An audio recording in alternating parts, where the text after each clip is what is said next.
Oke, biar mempersingkat waktu, langsung aja kita mulai. Assalamualaikum warahmatullahi wabarakatuh. Waalaikumsalam warahmatullahi wabarakatuh. Waalaikumsalam warahmatullahi wabarakatuh. Nah, kali ini kita akan membahas tentang kesetimbangan benda tegar ya. Jadi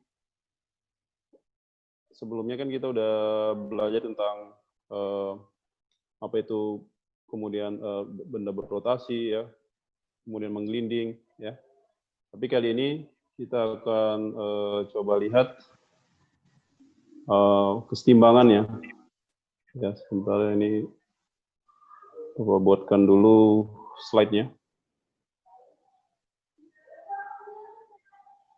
Oke, yang pertama ini Bapak ucapkan dulu ya selamat datang kembali ya, walaupun semalam udah kita jumpa kembali lagi. Semalam apa ya? Membahas tentang dinamika rotasi. Untuk kali ini judul bahasan kita tentang keseimbangan benda tegar. Nah, indikator yang harusnya kalian nanti sudah kuasai untuk di materi ini, itu adalah merumuskan dan menerapkan keseimbangan benda titik dan benda tegar dengan menggunakan resultan gaya dan momen gaya dalam diskusi kelas. Jadi diskusi kelas kita buat di sini, diskusi di virtual. Nah, sebelumnya keseimbangan itu bisa terjadi ya. Ya ada dua syarat di sini yang harus dipenuhi. Yang pertama, resultan gaya itu bernilai 0 ya. Ini untuk keseimbangan translasinya. Dengar suara aja. Dengar, Pak. Kemudian keseimbangan rotasi ya. Jadi ada dua. Pertama keseimbangan translasinya. Tadi dikatakan sigma F-nya ini harus sama dengan 0. Lalu keseimbangan rotasi. Ya, resultan momen gaya atau torsi yang kemarin ya, ini harus bernilai 0. Nah, ini sigma tau ya, kita buat simbolnya sigma tau. Nah, ini materi yang sebelumnya udah kita bahas. Nah, ini ilustrasinya ya, ilustrasi keseimbangan. Salah satunya mungkin kalian pernah melakukannya di rumah. Ya, mungkin kalau kita lihat di sini, ada seseorang yang sedang menaiki tangga. Ya, tangga ini disandarkan di dinding. Ya, di dinding. Nah, di sini perlu diperhatikan keselamatan. Nah, coba kalau ini kita lihat ada perbandingan ini 1:4. Jadi kan kaki dari si tangga itu dekat dengan dasar dindingnya kan gitu. Nah, kalau yang jarak ini kita perbesar, misalnya ke belakang, nah, kemungkinan bisa jadi orang tersebut akan tidak setimbang lagi atau jatuh. Tapi ketika setimbang seperti ini, diharapkan ini tentunya sigma F yang tadi ya, sigma F-nya itu sama dengan 0. Nah, sigma tau-nya putarnya juga sama dengan 0. Nah, ini tadi. Dia memenuhi kesetimbangan ini sehingga dia tidak jatuh. Nah, makanya perlu diperhatikan untuk keselamatan penggunaan tangga ya di sini. Jadi ini rasionya kita 4:1. Kalau kita balik misalnya yang ini 1:4 tuh bisa berbahaya ya. Ya, tapi tergantung sama kekasaran gesekan di sini. Kalau kalian perhatikan di bawah tangga itu ada tips hitam ya, apa warna hitam itu sebenarnya karet ya, terbuat dari karet sehingga menghasilkan gaya gesek yang lebih besar ya koefisien gesekannya. Sehingga tangga tidak jatuh atau setimbang. Nah, ini kalau tidak berhati-hati. Nah, kalian perhatikan bisa jatuh ya. Nah, di sini bisa jatuhnya mungkin seperti ini, lurus ke bawah, atau bahkan bisa berotasi orang tadi. Yang awalnya kepala di atas bisa jadi ke bawah gini, berotasi. Berarti tidak setimbang. Oke, ini udah masuk ke contoh soal. Ya. Tapi sebelumnya, untuk kali ini Bapak lihat kan ya dulu pertama yang ini, paling pentingnya nih. Dia ada kesetimbangan itu bisa terjadi, syaratnya, ulang lagi ya. Yang pertama, keseimbangan translasi. Artinya, ini sigma F itu resultan ya. Artinya seluruh gaya yang bekerja pada titik ataupun pada benda tersebut harus sama dengan 0. Ya. Jadi dia harus timbang secara translasi. Ini hukum Newton pertama sebenarnya, kalau kalian masih ingat ini hukum Newton pertama. Jadi benda tersebut akan tetap diam. Jadi setimbang. Karena kalau tidak nol dia, maka ada yang terjadi pergerakan. Ya, tidak setimbang artinya. Oke, yang berikutnya keseimbangan rotasi. Nah, di sini kata keseimbangan rotasi, karena benda tadi kan bukan hanya bisa bergerak lurus, tapi juga bisa bergerak putar atau berotasi. Sehingga di sini agar dia setimbang, resultan dari momen gaya, jadi seluruh momen gaya yang ada bekerja pada sistem atau pada titik tadi atau pada benda, itu harus sama dengan nol di sini. Oke, sebenarnya kalau secara teorinya simple ya, cuma sigma F sama dengan 0, sigma tau sama dengan 0. Tapi diharapkan di sini kalian harus sudah bisa menggambar, ya, jadi menggambar gaya-gaya yang ada di benda. Ya, kemudian harus tahu juga tentang vektor, karena gaya berhubungan dengan ada arah ya, jadi ada vektornya. Sama halnya dengan untuk yang seimbangan rotasi juga. Oke, itu yang pertama. Jadi karena untuk mempersingkat waktu, karena kan simple ya, secara teori dia simple. Tapi bagaimana dalam aplikasinya, dalam pemecahan masalahnya gitu. Di sini langsung aja buatkan beberapa soal, ada 2 lah nih, kali ini kita ambil 2 soal. Ini Bapak buatnya nggak terlalu cepat lah ya. Kita pelan-pelan aja. Oke, sebentar kita lihat dulu soalnya dari sini tadi. Ini coba Bapak pindahkan. Mungkin nampak di layar ya. Nah, sebuah batang dengan berat 40 Newton. Jadi batangnya juga ada, kalau yang kemarin kan pertemuan yang lalu batang diabaikan ya. Tapi di sini batangnya itu ada masanya. Jadi kalau kita sebuah batang dengan berat 40 Newton, ya seperti pada gambar ini, besar tegangan dalam kabel pendukung, maksudnya penyanggahnya ya, pendukungnya yang ini kabelnya. Jadi bertanya berapanya. Nah, kalau kita perhatikan dulu betul-betul gambar ataupun sistemnya tadi. Nah, kalau dikatakan berat itu ini anggap dia batang homogen ya, karena kalau di soal itu nggak dikasih tahu dia homogen atau tidak, itu dianggap homogen, sehingga titik beratnya itu di tengah-tengah nanti. Jadi hitungannya beratnya di sini. Ya.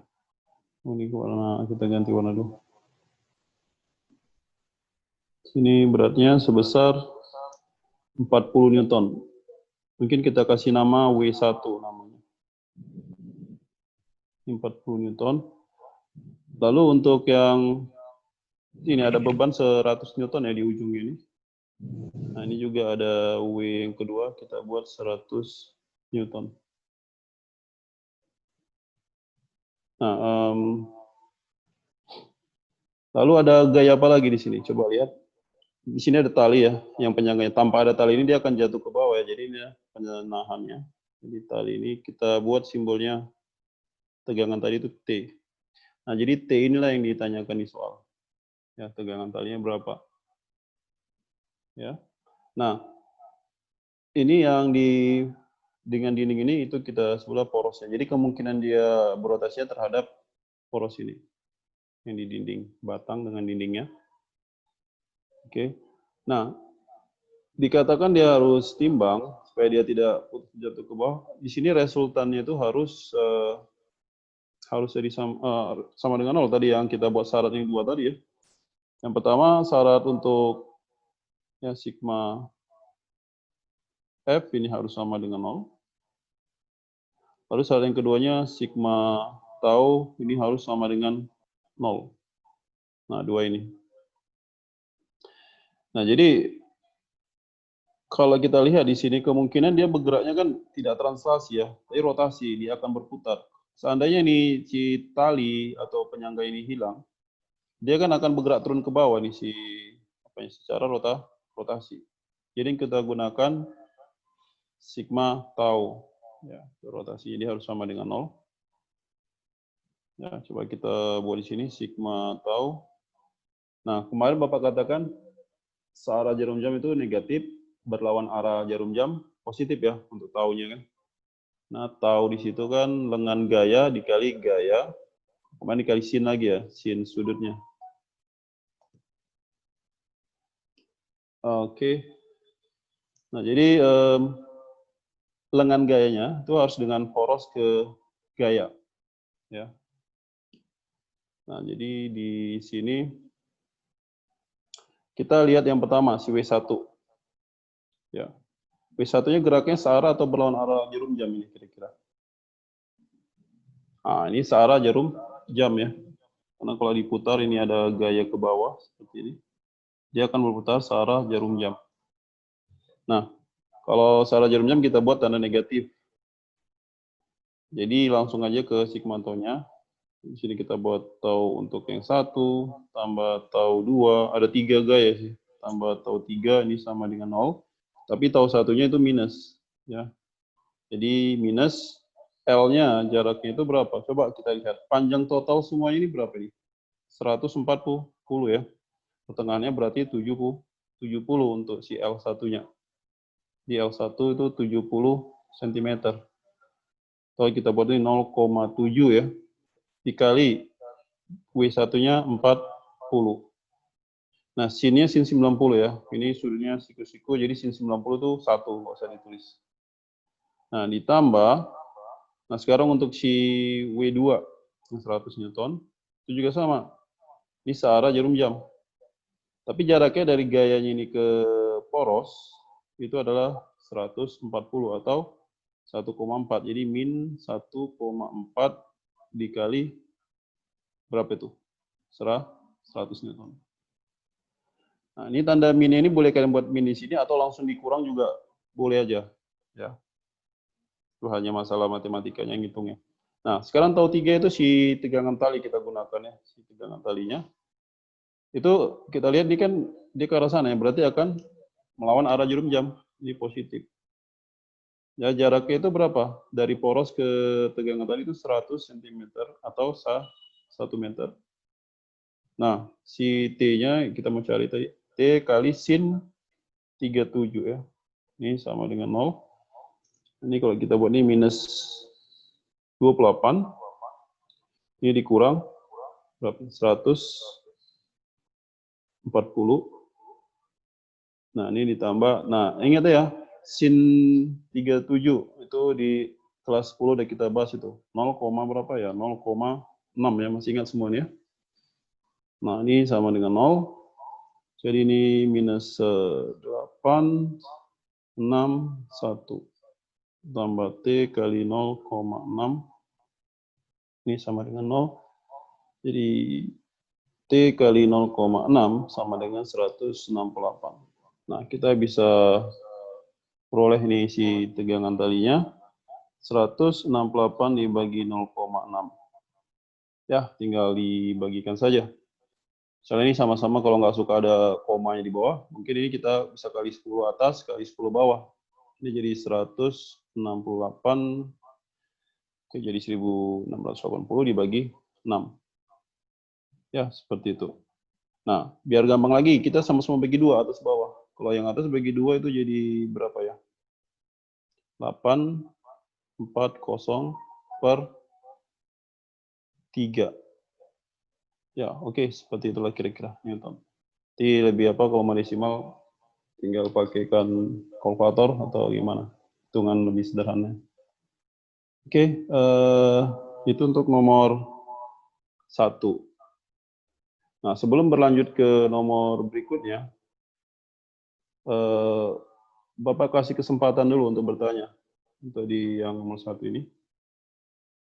Ada yang mau bertanya kira-kira?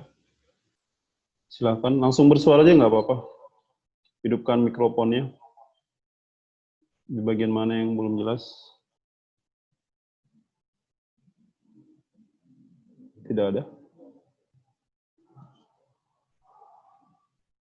Oke. Kelihatannya tidak ada. Oh, apa ini?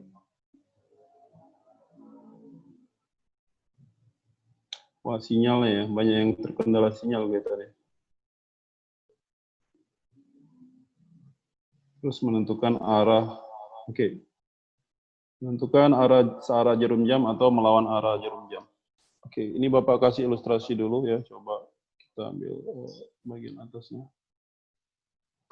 Nah, ini Bapak ulang lagi ya, ini sebenarnya yang pertemuan sebelumnya. Jadi misalkan ada sebuah batang, misalnya seperti ini. Nah, itu tergantung sama di mana poros. Misalnya kita buat porosnya di sini. Ini poros misalkan, yang titik ini. Baru kasih warna yang lain ya.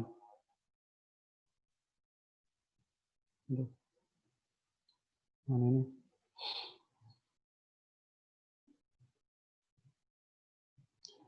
Nah, jadi kalau ada gaya di sini kita buat, katakanlah arahnya ke sini misalkan warna merah ini. Ini kita buat F misalkan. Nah, bagaimana arah putarnya gitu? Ingat ini poros yang ini. Sini poros. Nah, dari poros ke sini disebut dengan lengan gaya, dari poros ke gayanya ya. Itu lengan gayanya. Nah, sekarang ini kalian tahan porosnya. Jadi kalian bisa bayangkan ini batang ada di sama kalian. Kemudian poros yang ini kalian tahan. Udah, yang ini kalian tahan yang ini. Ini kalian tahan, di sini ada tangan kalian. Kemudian ini bayangkan ada yang menariknya ke atas seperti ini. Nah, menurut kalian berputarnya ke arah mana? Searah atau melawan jarum jam? Ini kan akan putarnya ke sana jadinya seperti ini. Dan nantinya akan seperti ini berputar ya. Seandainya nanti diputar, ini yang warna merahnya batangnya. Oke, jelas ya. Dia akan berputar gini. Berarti ini disebut dengan melawan arah jarum jam tandanya. Oke.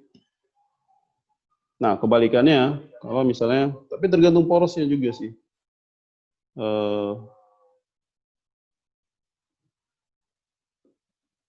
Misalnya kita buat batang lagi seperti ini. Nah, tapi porosnya Bapak ganti, misalnya porosnya di sini. Ini poros. Ya. Kemudian gayanya kita buatlah yang tadi juga, misalnya. Seperti ini gaya F. Ini yang warna putih ya, kalian batang-batangnya. Nah, ini poros ini, itu kalian tahan. Ini ditahan di sini. Jadi poros itu dia tidak bergerak, tidak ikut bergerak. Ini kita tahan.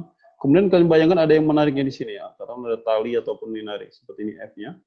Nah, logikanya gimana ini bergeraknya? Kan dia akan bergerak seperti ini kan? Searah, Dia akan jadi gini nanti kira-kira untuk si bendanya tadi. Berarti dia akan, ya ini searah jarum jam.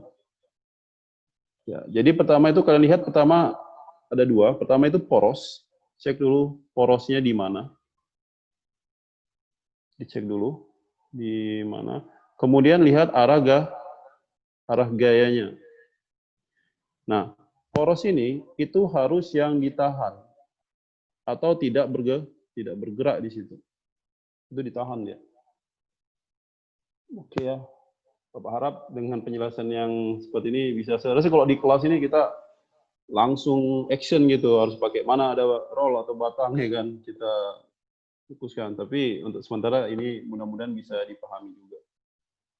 Oke, kemudian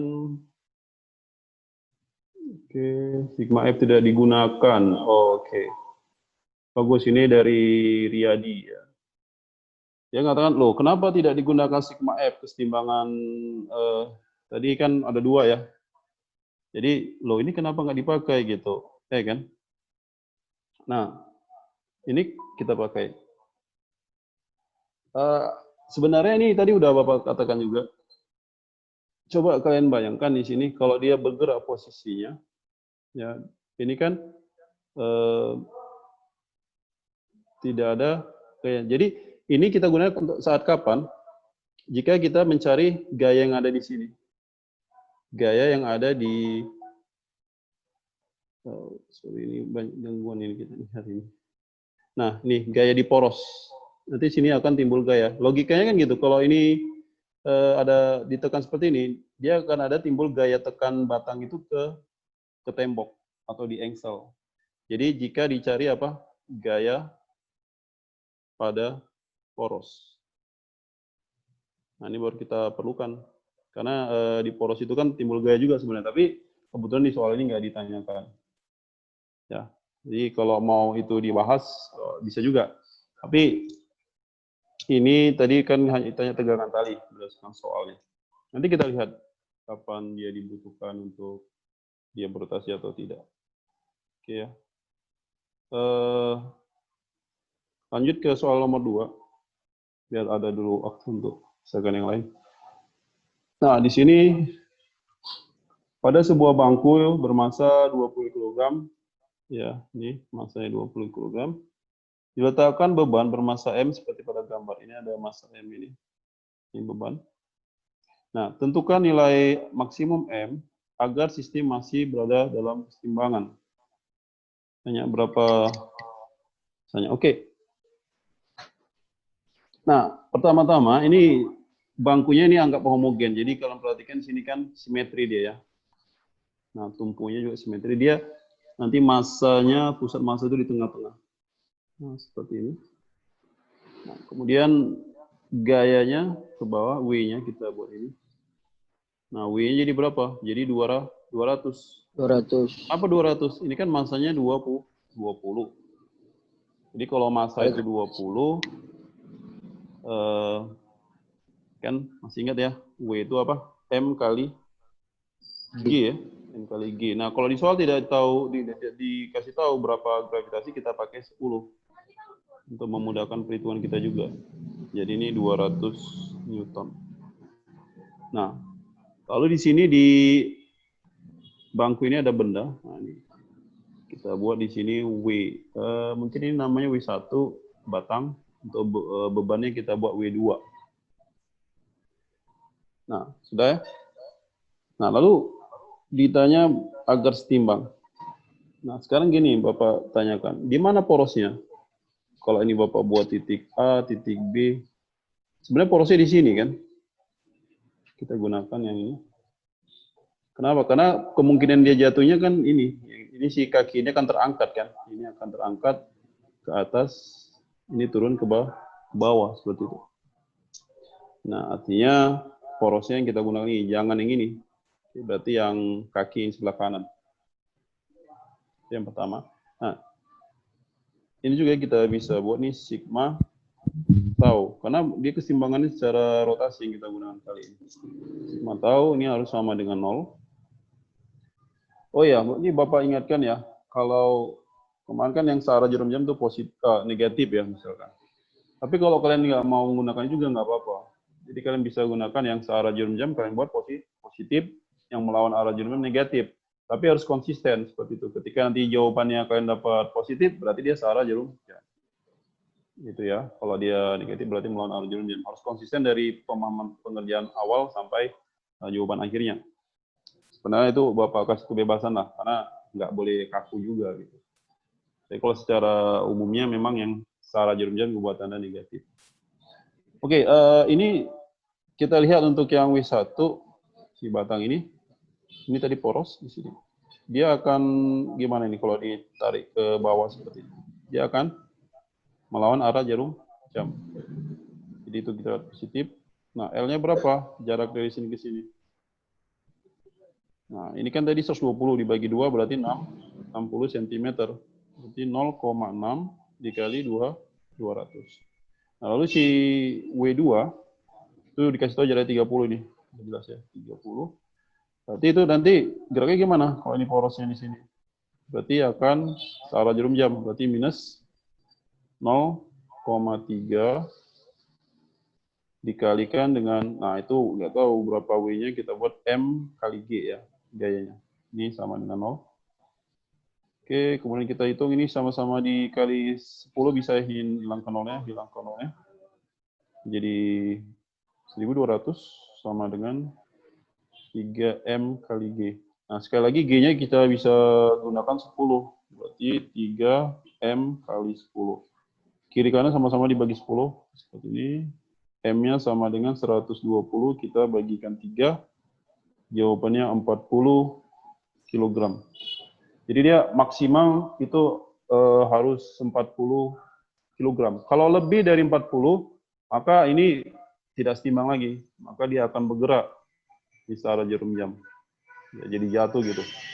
Ini mungkin kalau lebih dalam kehidupan sehari-hari, pernah kalian lihat orang naik ada bangku panjang ya, seperti itu. Pertama duduk orang di kiri kanan misalnya, ya kan. Kemudian setelah itu satu orang, misalnya ada orang gini, gambar ya, ilustrasi aja sih, kursi seperti ini kan. Sama ada orang duduk di sini, ya kan. Nah, ada duduk di sini. Nah, si A duduk sini, ini si B. Nah, kalau si A-nya ini berdiri, misalkan, kadang nggak bilang-bilang, misalnya dia langsung berdiri tuh. Nah, si B-nya kan pernah jatuh gitu ya. Mungkin kalian ada yang pernah mengalami hal seperti itu, ya itu berarti kalian udah tidak imbang ketika itu, jadi jatuh.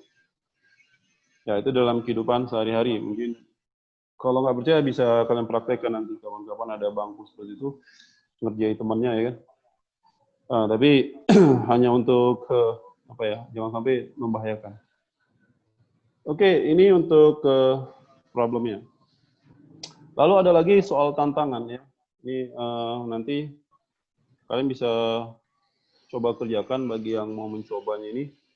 Nah, kalau di soal tantangan ini mungkin baru digunakan kedua-duanya. Ada sigma F sama sigma tau yang harus sama dengan 0. Karena dia kesetimbangan ini bisa bergeraknya translasi dan rotasi. Seandainya salah satunya putus, ya. Halo? Apa di videonya? Oke. Nah, seandainya tadi dikatakan putus salah satunya, jadi bisa bergerak rotasi dan juga bergerak translasi. Nah, karena ini ada tali A sama tali B. Nah, ditanya, di soal ini bukan tegangan talinya, tapi tanya nilai tangen dari theta. Nah, ini coba masing-masing screenshot ya tentang soal kita ini. Ini soal tantangan. Coba kalian screenshot soal tantangannya. Supaya nanti kalian bisa kerjakan sendiri. Ya. Nanti jawaban-jawaban yang ada di kalian itu bisa upload di ruang diskusi yang ada di psikologi. Ya, kalian uploadkan di situ nama siapa ya, diuploadkan. Mungkin bisa difoto ataupun ya file PDF juga bisa. Oke. Kemudian nanti di psikologi juga nanti Bapak ada berikan modul ya, dan juga ada soal latihan di situ atau kuis ya. Nanti kalian coba kerjakan soal-soal kuis yang ada di psikologi itu. Udah Bapak buatkan, coba dikerjakan. Ya. Nah, di situ ada kesempatan 3 kali, artinya misalnya pertama kalian kurang puas dengan hasilnya, kalian bisa coba lagi untuk mengerjakan sebanyak 3 kali. Nanti nilai tertinggi yang Bapak ambil untuk jadikan penilaian. Jadi jangan menyerah ketika pertama dapat nilai 0 misalnya. Aduh, jangan nyerah. Dicoba lagi, belajar dulu, masuk lagi ke psikologi, cobakan kerjakan ulang lagi. Seperti itu. Ya. Yang penting jangan pantang menyerah lah. Oke, ada yang mau ditanyakan kira-kira? Oh ya, nilai soal tantangan ini nanti Bapak kasih bonus. Jadi bagi yang bagus jawabannya dan benar menurut Bapak itu akan dapat poin. Jadi ya dikerjakan dapat hadiah lah, hadiahnya poin aja. Oke, sebelum Bapak akhiri ada yang mau ditanyakan? Tidak ada? Iya, soal-soal tantangan ini ada yang tanya ya. Soal tantangan minggu lalu juga. Iya, soal tantangan itu kalau Bapak buatkan soal tantangan, kalian buat di ruang diskusi, upload aja fotonya atau apanya, itu kalian nanti bisa Bapak lihat siapa aja yang udah salah juga nggak ada hukuman ya. Tapi yang nggak dapat poin tambahan sih. Oke, seperti itu. Oke, kalau nggak ada bertanya lagi, Bapak cukupkan sekian dulu ya. Semoga ini bisa dipahami. Nanti kalau kurang jelas, kalian coba pelajari lagi. Pertemuan berikutnya kita akan bahas tentang momentum sudut ya. Jadi ada namanya momentum sudut dan energi gerak rotasi ya. Juga benda menggelinding, kita mau lihat energinya. Jadi tentang momentum dan energi pertemuan berikutnya. Oke. Oke, kalau tidak ada yang bertanya lagi, sekian dulu. Assalamualaikum warahmatullahi wabarakatuh.